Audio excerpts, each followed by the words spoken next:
बहुत समय पहले ब्रिटिश के एक छोटे से गांव शंभुआर में एक साधारण किसान नटू लाल अपने परिवार के साथ रहता था। नटू लाल की जिंदगी सादगी और मेहनत से भरी हुई थी। गांव के लोग सीधे सादे थे, लेकिन उस गांव की एक बात अजीब थी। गांव के किनारे स्थित एक पुरानी हवेली, वो हवेली अब खंडहर बन चुकी थी। दीवारों से प्लास्टर झड़ गया था, खिड़कियां टूटी हुई थी और वहां हमेशा अजीब सी सिसकियों की आवाजें आती थीं। लोग कहते थे कि हवेली में रूपा देवी का आत्मा भटक रही है, जो कई साल पहले वहां मारी गई थी। नटू लाल को इन बातों में यकीन नहीं था। वो कहता, भूत वूत कुछ नहीं होता, ये सब लोगों का वहम है। लेकिन यह वहम नहीं था।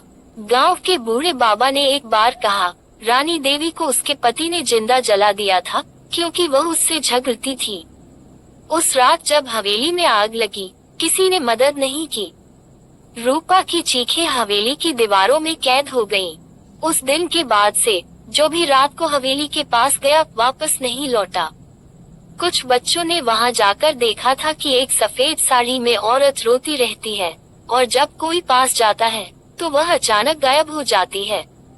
नटू लाल का 18 साल का बेटा मिंटू बड़ा जिज्ञासु था।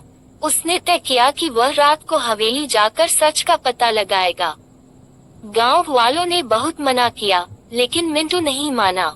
एक रात अजय अपने दोस्तों के साथ टॉर्च और कैमरा लेकर हवेली पहुंचा। वहां सन्नाटा था, डरावना, बोझिल और सांस रोक देने वाला सन्नाटा। वे जैसे ही हवेली में दाखिल हुए, दरवाजा खुद ब खुद बंद हो गया। अचानक एक जोर की चीख गूंजी, क्यों आए हो तुम लोग?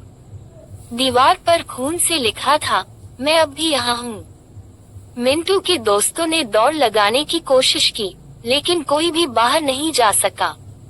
चारों ओर धुंध और अंधकार था। उनकी टॉर्च बंद हो गई। एक दोस्त राहुल अचानक हवा में उठा और दीवार से टकरा गया। उसकी गर्दन टूट गई। मिंटू चीखा, रानी देवी, हमें जाने दो। तभी सामने एक औरत प्रकट हुई, जलती हुई साड़ी में, चेहरा झुलसा हुआ, आंखें खून से भरी। उसने कहा, तुमने मुझे क्यों जलाया था? मिंटू बोला, मैंने कुछ नहीं किया, मैं सिर्फ जानना चाहता था कि तुम सच में हो या नहीं। वह बोली, अब तुम भी यहीं रहोगे, मेरे साथ, हमेशा के लिए। मिंटू ने एक पुराने तांत्रिक की किताब पढ़ी थी जिसमें एक मंत्र था आत्मा को मुक्त करने का। वह लड़खड़ाते हुए उसने वह मंत्र पढ़ना शुरू किया। रानी देवी चीखने लगी, दीवारें कांपने लगी, हवेली की छत फट गई और एक तेज रोशनी फैली। फिर अचानक सब शांत हो गया। सुबह गांव वालों ने देखा, हवेली पूरी गिर चुकी थी। मलबे में मिंटू बेहोश मिला, लेकिन जिंदा था।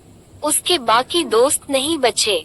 मिंटू ने सबको बताया कि रानी देवी को शांति मिल गई है और अब वो कभी नहीं लौटेगी।